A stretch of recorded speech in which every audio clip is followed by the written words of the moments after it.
Hey y'all, this is Paul from Indianapolis, and thanks for joining us for another video. You may notice we're in a different setting. My son and I were trying to figure out in our house what works best.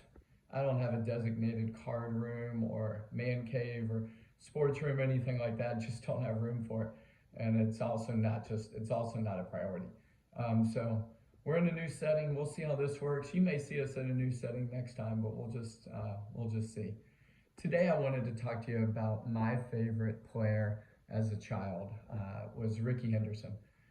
I'm going to give you just a brief bio, semi-brief bio, just some stats, and then just my experience and why he was my favorite player. What as a kid and now as I reflect as an adult, what I appreciate about him. He was born on Christmas Day in 1958, and I always thought it was cool that he was born on Christmas Day. He was born in Chicago, Illinois, in the back of an Oldsmobile. He later joked that I was already fast, I just couldn't wait. When he was 2, he moved to Pine Bluff, Arkansas with his grandmother, and when he was 7, he moved out to Oakland with his family. Growing up, when he was playing baseball, he was a lefty. He threw left and probably was a natural left-handed hitter, but because he saw the other boys batting right, he figured that's the way it was supposed to be done. So he switched and was a right-handed hitter. And for me, I remember as a kid looking at the card and seeing throws left, bats right, that I thought that was cool because it was rare. I didn't know any other player that did that. And to me, that was a cool piece about Rickey Henderson. When he was in high school, he excelled in basketball, football, baseball. He was a 2-time All-American in football as a running back and had a lot of college scholarship offers. But he chose to pursue baseball. His mom said that his career will be shortened if he plays football. So he chose to play baseball, and we saw by the longevity of his career and just how durable he was, it was probably a good choice. He was drafted straight out of high school in the 4th round by the Oakland A's and made his major league debut in 1979 as almost 21-year-old in June of 79. I just want to share a few stats about him just to give us an idea of what he achieved and who he was as a player.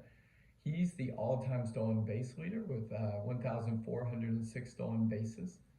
He also is the major league leader in runs scored of 2,295 all time. He had over 10,000, almost 11,000 at bats and over 2,000 walks. So he had over 13,000 plate appearances in his career. He also achieved that benchmark of over 3,000 hits as a batter.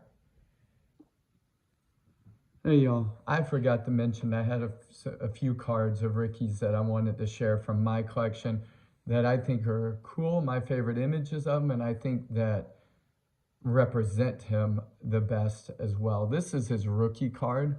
This is, to me, it's a beautiful card. Sorry, I'm new to holding these cards in front of the camera and I'm not great at it. I hope you can see it. To me, it's just a beautiful card. I love that it captures the stance, the old A's yellow, and I think the colors on the card, and I love that 1980 Topps style of card. So that's his rookie card that I have that I'll grade some point. Yeah,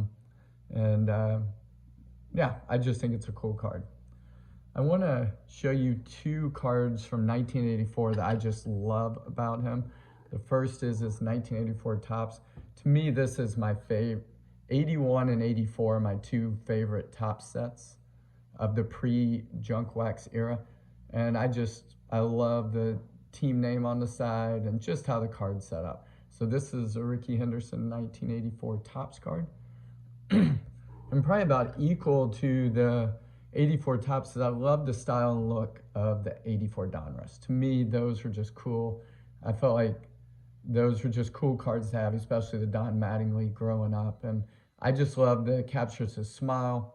To me, I love his smile. He's just a good-looking guy, just a cool guy, and you see that in the image there, the 84 Donruss.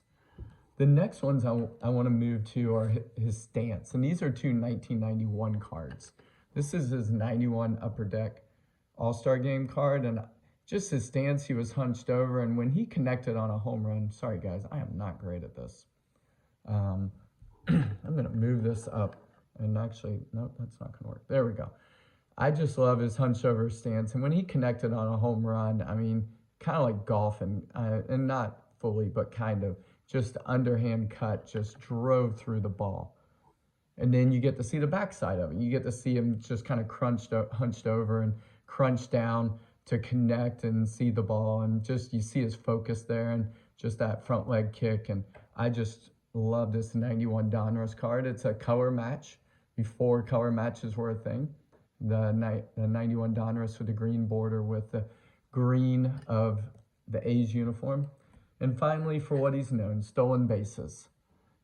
Here's a card representing him breaking the record with Lou Brock in the 1990 or 91 Donruss. And I just like that card. I just think it's cool. Two best leadoff hitters probably of all time in the Major League era together. And then this just captures his head first slide that he's known for. To me, it's an iconic image of him. And so many of his cards captured that because they knew that's who he was and that's what represented him. And this is a leaf card, which is a little cooler. So thanks for looking at some of the cards of Rickey Henderson that I have, and just wanted to share with you in spite of how bad I am at putting these in front of you. Thank you for being gracious and pushing through this. So we'll move back on into the rest of the video. And to me, that's impressive and crazy that he did that. For me, here's, as I reflect and I'm trying to take myself back to how I was as a kid, what I liked and just was drawn to about Rickey Henderson. First of all, there was a cool factor to him.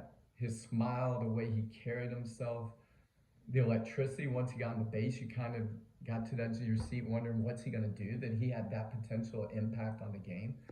I mean, he had a great smile. The joy and enthusiasm he played with, that was who he was, and he didn't hide it. He was excited when he does something, when he achieves something. And so to me, that was really cool that he was just who he was.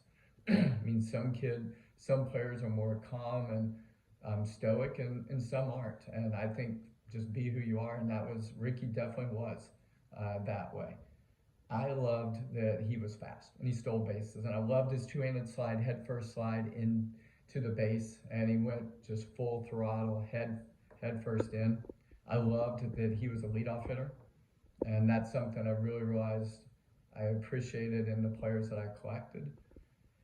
I also just appreciated just how hard he played. I don't think he was known much as a fielder, but he was still a good fielder. And his athleticism, to me, I loved his athleticism as well. He was just an athlete. And you saw that that he played basketball, baseball, and football and excelled in those sports. And it showed in his hitting, in his base running, and in his fielding.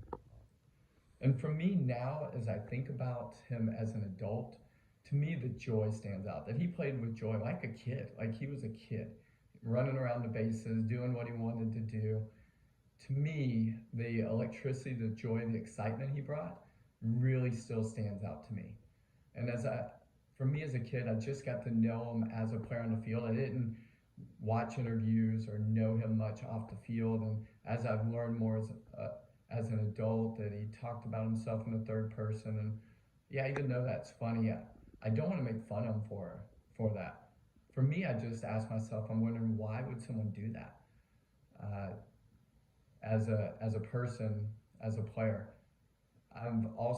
He's not the only athlete I know. For me, Zlatan Ibrahimovic, I've noticed that for years, one of the great soccer players in Europe over the last 20 years, he does the same thing. He talks about himself in the third person. To me, it's just fascinating why someone would do that. And what is it about that person? There's definitely a level of confidence. I mean, when you see an interview with Zlatan and with Rickey, they're confident. Their belief level is off the charts and higher than most people.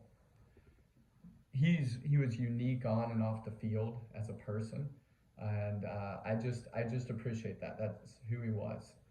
So for me, that's what really stands out to me about Rickey Henderson. And honestly, as a collector, at the connection attachment level, it's not that great now. I don't know. I may get some of his cards from the junk wax era. I mean, he has some beautiful cards. They captured some great images of him sliding and batting, his stance, just of his smile, of his persona. And for that, I would love to get some cards of him. From as a player, my respect and appreciation for him has just grown even more. Just what he achieved, his stats, his longevity and durability, to me is just incredibly impressive. To me, he's the greatest leadoff hitter of all time, and that is what stands out to me and has grown and been enhanced as I've just taken a little dive in to Rickey Henderson. I just want to let you know most of what I've gotten is from Wikipedia. I haven't read a book on him. I want to. There's a book out by Bryant, and I'll put it in the link down below so you can see. And there's an interview with him as well that I'll add that can help you to just know more about him and learn more about him if you want. I definitely at some point will get the book and read it because I'm just curious and fascinated by him and what made him who he was and his story and what he's gone through.